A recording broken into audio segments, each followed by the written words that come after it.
Algunos mencionan que Jesucristo solamente era un hombre que nació en Belén, en Nazaret, y que vivió con muchas personas y que era extraordinariamente bueno, pero solamente era un ser humano. Otras personas decían que Jesucristo era un profeta, que había venido a reemplazar a Moisés y que podía hacer milagros, mas no era Dios. ¿Quieres saber realmente cómo es que el apóstol Juan lo describe a Jesús en el nivel de Dios? ¿Te gustaría conocer un poco más la divinidad de Cristo y al mismo tiempo que Él era hombre? Te invito a que acompañes el video y puedas descubrir los signos de la divinidad de Dios o por qué decimos que Dios no solamente era profeta, sino también era Dios.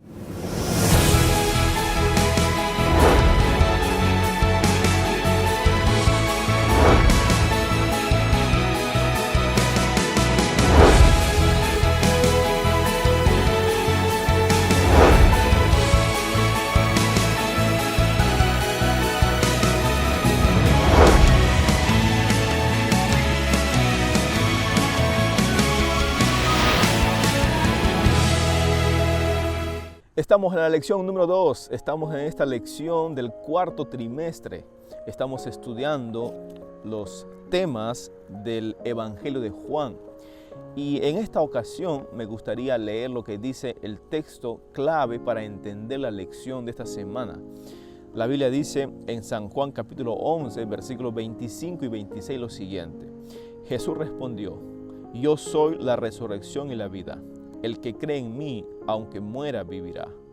Todo el que vive y cree en mí no morirá para siempre. ¿Crees esto? El tema de la lección o el título de la lección del estudio de esta semana se titula Signos de Divinidad.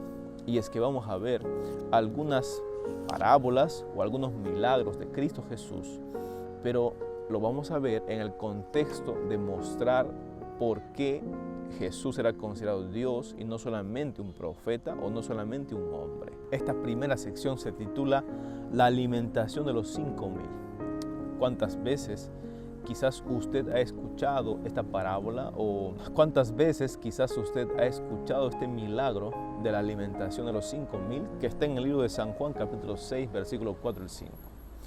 La palabra de Dios menciona que Jesucristo está en el mar de Galilea, va a una montaña y se reúnen las personas alrededor de él porque querían escucharlo. La gente lo seguía a Jesús y Jesús había hecho milagros, ya estaba haciendo muchos milagros y las personas por querer sanarse, curarse, iban a él.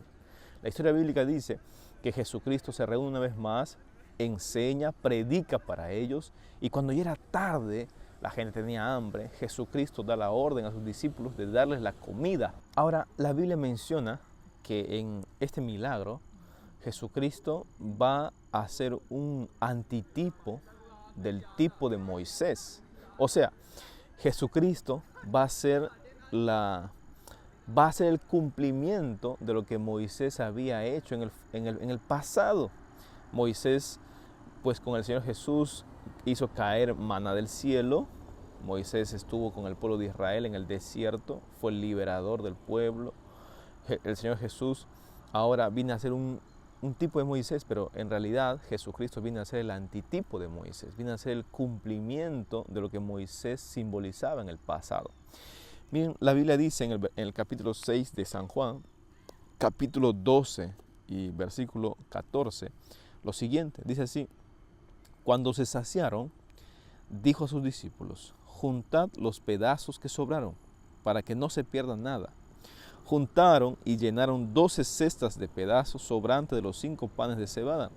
Entonces, al ver esa milagrosa señal que Jesús había hecho, esos hombres dijeron: realmente este es el profeta que había de venir al mundo. Entonces, la gente, las personas que se habían reunido para escuchar el mensaje de Jesús, después de haber sido alimentados y haber visto el milagro de la multiplicación de los panes y los peces, y que habían sobrado 12 cestas, reconocieron y dijeron: realmente este es, del que tanto se habló, del que tanto decían que va a venir, de que Juan, el predicador Juan, el primo de Jesús, estaba preparando el camino.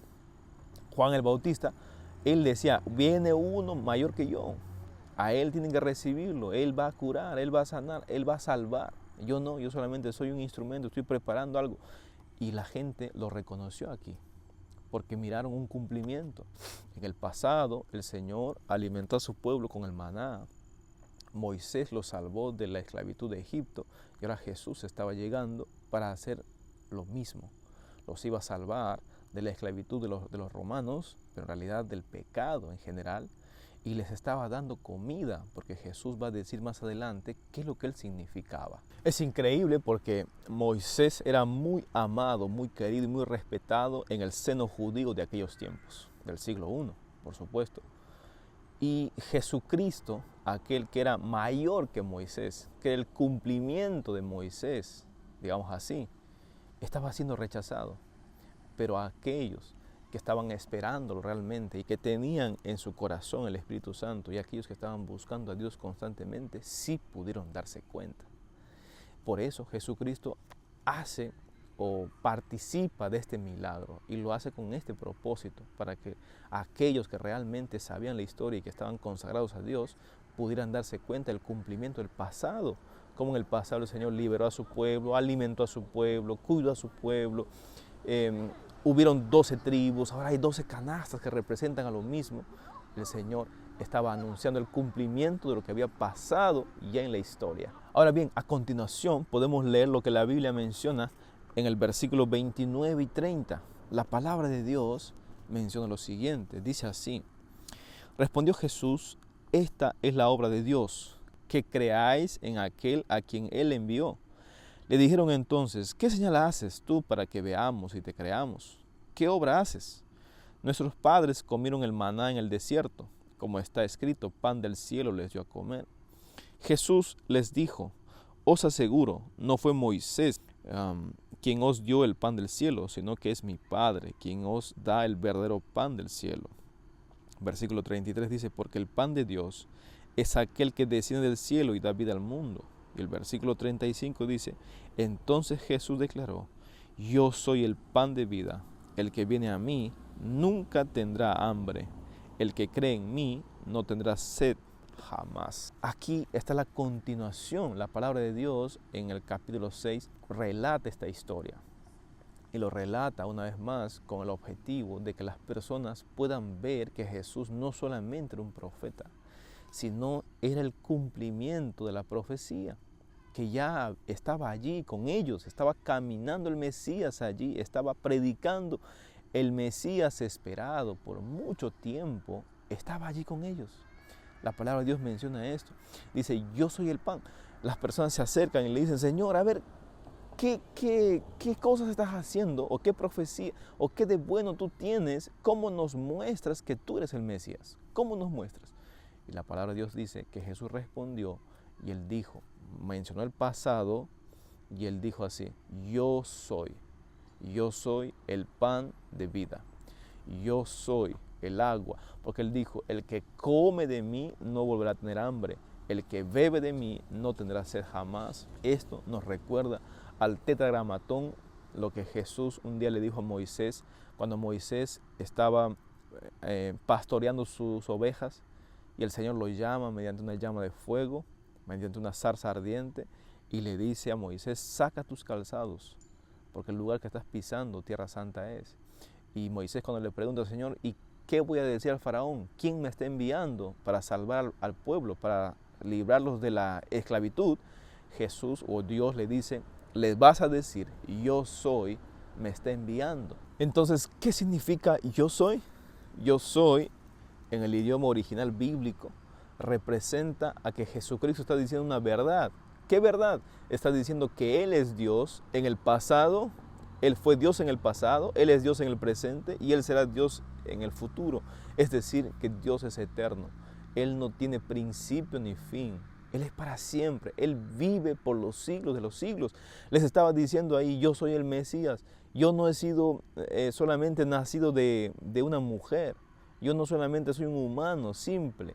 Sí lo soy para cumplir la ley y dar vida, para morir en una cruz, pero soy Dios también al mismo tiempo. Les estaba diciendo una verdad que ellos estaban quedándose maravillados.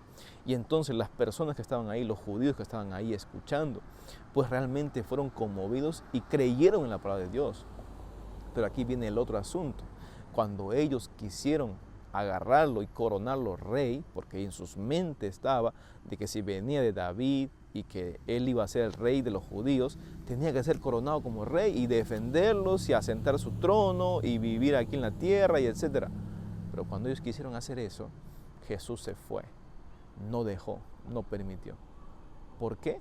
Porque Jesús tenía muy en claro que su reino era eterno, no era temporal, no era humano, era celestial. Y cuando pasó eso, los judíos que están ahí no entendían y decían, si Él es realmente el Mesías, si Él es el rey de los judíos, ¿por qué se va? No, hay algo que le esconde. Y otra vez comenzaron a desconfiar de Jesús. Así entonces tenemos algo breve para decir. El Señor Jesús muestra su divinidad, uno, siendo el cumplimiento del Moisés del pasado. Él llega a ser el libertador, no solamente temporal del pueblo de Israel, sino el libertador eterno. Moisés era el tipo, era la figura de Jesucristo. Ahora, asimismo, Jesús dice, yo soy el pan de vida. Él muestra que era aquella comida que si nosotros vamos a Él, nunca más volveremos a tener necesidad de nada. Si estamos con Dios, Él va a proveer todo lo que necesitamos. Ahora, pasamos a la tercera parte. Y esta tercera parte se titula La curación del ciego, parte 1. Y vamos a hablar del ciego que estaba en el estanque. La palabra de Dios menciona en el capítulo 9 de Juan, versículos 3, 6 y 7, lo siguiente. Dice así, Jesús le respondió y dijo, ni este pecó, ni sus padres, sino que sucedió para que las obras de Dios se manifiesten en él. Era un ciego de nacimiento. Versículo 6 y 7 dice así, dicho esto, Jesús escupió en tierra, hizo lodo con la saliva y con el lodo untó los ojos del cielo y le dijo, ciego, ve y lávate en el estanque de Siloé, que significa enviado, y el ciego fue, se lavó y regresó viendo, dice la palabra de Dios. Entonces, la palabra de Dios menciona que el ciego va al estanque de Siloé porque este ciego había nacido ciego y los fariseos, la gente judía, decía, él es ciego porque ha sido maldecido por Dios, porque seguramente sus papás son pecadores o de repente él es pecador y entonces Dios lo castigó así. Esa idea mala, una idea errónea, había mucho en el pasado. Y también hay hoy día, porque hoy cuando a alguien le pasa alguna cosa, y seguramente Dios lo está castigando y pensamos que Dios nos castiga cuando en realidad no es así. La historia dice que este ciego pues no era visto bien, se burlaban de él y todo el mundo decía, es así porque no tiene la bendición de Dios, porque es un pecador, es malo. Y Jesús rompe con esta idea y dice, no, Él no es ciego porque sea pecador. Él es ciego para que todos puedan ver la gloria de Dios. Es increíble esto, porque usted podría pensar así, que, o sea, yo nací con una enfermedad y voy a sufrir 10 años, 15 años, para que recién Dios haga un milagro en mi vida, y los 15 años que sufrí, ¿quién me lo devuelve? Usted podría pensar así, ¿verdad? Entonces, esto es increíble, porque aquel hombre ciego pasó de la ceguera, pasó de una vida desdichada, una vida triste, una vida infeliz, a tener una vida increíble. Pasó de pobreza, o digamos así, pasó de un momento tan doloroso a saltar de alegría. Y cuando él salta de alegría, el ciego confiesa confiesa quién lo sanó. Él no sabía quién lo sanó. Él sabía que era Jesús, pero él no sabía quién realmente era Jesús. La historia dice que Jesús ahora es atacado y es llamado pecador, es llamado quebrantador de la ley. ¿Por qué? Porque Jesús lo había sanado al ciego en el día sábado. A pesar de todo esto, podemos darnos cuenta de que la gloria de Dios se cumplió, se hizo, porque la gente, la gente veía al ciego triste, malo, ahora pudo verlo diferente, alegre, sonriente, feliz. ¿Qué pasó aquí? Y todos decían, pasó un milagro. Jesucristo, el hijo de María, el carpintero, está caminando por las calles y va sanando a las personas. Y además, pues los fariseos, los doctores de la ley, se enojaron y dijeron, no, ese es un pecador porque está quebrantando la ley. ¿Será cierto esto? Veamos. La palabra de Dios menciona en el versículo 14, 15 y 16 lo siguiente. Dice así, el libro de San Juan 9, dice así. Entonces llevaron ante los fariseos al que había sido ciego, y era sábado cuando Jesús había hecho el lodo y le había abierto los ojos. Los fariseos le volvieron a preguntar de qué manera había recibido la vista, y él respondió y dijo, me puso el lodo sobre los ojos, me lavé y ahora veo. Entonces algunos fariseos decían, este hombre no es de Dios, porque no guarda el sábado. Otros decían, ¿cómo puede un hombre pecador hacer estas señales? Ciertamente había una confusión. Algunos fariseos decían, es pecador, no es Dios. Unas pocas personas que estaban en duda, que decían, ¿cómo no? Si está haciendo milagros, de repente tiene el poder de Dios. Ahora, vamos a ver la otra parte de la historia. El versículo 30 y 31 dice así, dice la palabra de Dios así. Respondió el hombre, cuando lo acusaban y cuando le volvieron a preguntar, le dijeron, ¿realmente quién es que te sanó? Y él responde y va a decir así. Respondió el hombre y dijo, esto es asombroso, que vosotros no sepáis de dónde sea, y a mí me abrió los ojos. Sabemos que Dios no oye a los pecadores, pero si alguno teme a Dios y hace su voluntad, a éste oye. Nunca se ha oído que alguno abriera los ojos de un ciego de nacimiento. Si este hombre no fuera de Dios, no podría hacer nada. Ellos replicaron y dijeron, en pecado eres nacido todo, ¿y nos quieres enseñar a nosotros? Y de pronto lo expulsaron.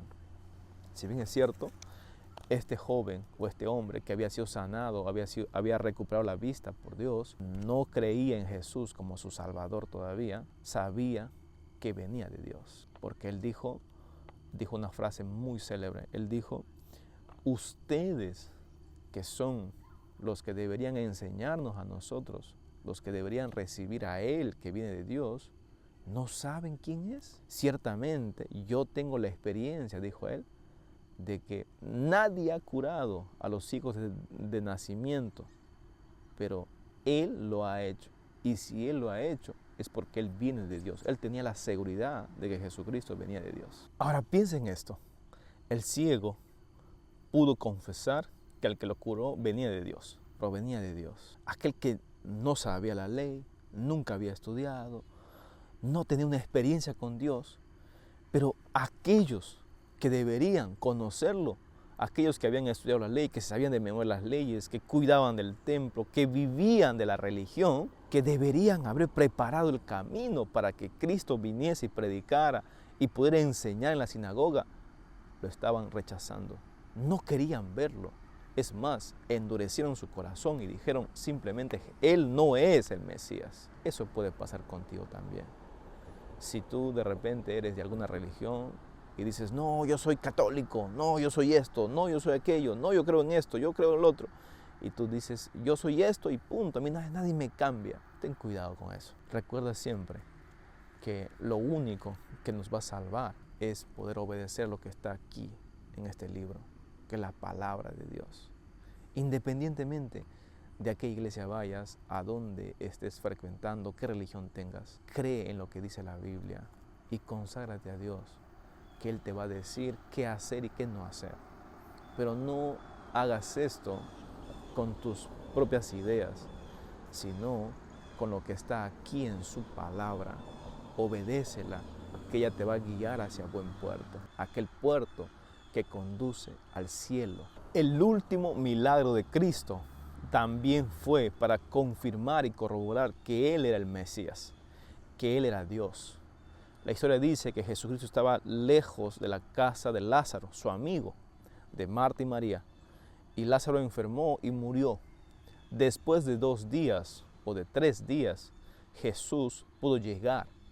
Y cuando Él llegó, Marta y María estaban enojados con Él, porque decían, Señor, si hubieras venido antes, mi hermano no hubiera muerto. Hasta ahí ellos sabían que que existía la resurrección. Ellos pensaban que la resurrección iba a ser después todavía. Pero todavía ellos no entendían bien que el dador de la vida, el creador del cielo y la tierra, el Dios poderoso, caminaba con ellos, estaba allí presente. Jesucristo por eso dijo en el versículo 25 y 26 del capítulo 11 de San Juan lo siguiente. Jesús dijo así: yo soy la resurrección y la vida. El que cree en mí, aunque muera, vivirá. Todo el que vive y cree en mí no morirá para siempre. ¿Crees esto? Y a continuación, la palabra de Dios menciona en el mismo capítulo, el versículo 40 al 44, la historia de cómo Jesús va a hacer el milagro de resucitar a Lázaro. La historia bíblica dice, en el versículo 40, dice así: Jesús respondió y dijo, ¿no te dije que si crees verás la gloria de Dios? Entonces quitaron la piedra y Jesús alzó los ojos al cielo y dijo, Padre, gracias te doy porque me has oído. Yo sabía que siempre me oyes, pero lo dije por causa de los que me rodean, para que crean que tú me has enviado. Habiendo dicho esto, llamó a gran voz, dijo, Lázaro, sal fuera. Y el muerto salió con las manos y los pies atados con vendas y su rostro envuelto en un sudario. Jesús les dijo, desatadlo y dejadlo ir. Muchos han negado la resurrección de Lázaro, argumentando de que Lázaro no estaba muerto. Lázaro simplemente estaba desmayado. Lázaro simplemente estaba inconsciente. Pero eso es tirado por tierra, porque la misma Marta dice, Señor, ya está oliendo mal, apesta, podrido. ¿Por qué? Porque Lázaro realmente estaba muerto. Y habían pasado tantos días que no había forma de negar de que Lázaro estaba muerto, estaba en descomposición su cuerpo. Y Jesús hizo este milagro, lo volvió a la vida y la gente se quedó asombrado porque una vez más veían que Jesús tenía autoridad no solamente por sus palabras, sino por sus hechos. Cuán frágiles somos, porque cada día miramos que hoy estamos bien y mañana podríamos estar mal o mañana podríamos morir. Somos tan frágiles como una hoja que cae o como un vaso de vidrio que se rompe, porque así Dios nos ha creado y nos ha creado así con el objetivo de que nosotros podamos entender que nuestra vida no nos pertenece, le pertenece a Dios. Si tú quieres que tu vida sea una vida valiosa y quieres asegurar tu vida, lo único que tendrías que hacer es vivir con Dios todos los días, porque Él sabe lo que hace. Y si tú quieres vivir para siempre, entonces recuerda lo que Él dijo una vez, yo soy la resurrección y la vida. O sea, Él aún puede darte vida aunque estés muerto. Y si estás vivo, cuando Él viene, vivirás para siempre. Y si estás muerto, resucitarás, pero con Él tendrás vida eterna. ¿Quieres eso? Escribe amén si así lo quieres. Vamos a orar. Padre Santo que estás en los cielos, te damos gracias por tu palabra, que ella siempre nos anime y nos fortalezca y tú puedas bendecir a cada hijo e hija tuyo que está mirando el video, escuchando el video. Que tu gracia sea con ella, con él. En el nombre de Cristo Jesús. Amén. Hemos llegado a la parte final. Una vez más, si te gustó el video, dale like, suscríbete, comparte con otros. Que Dios te bendiga. Hasta la próxima.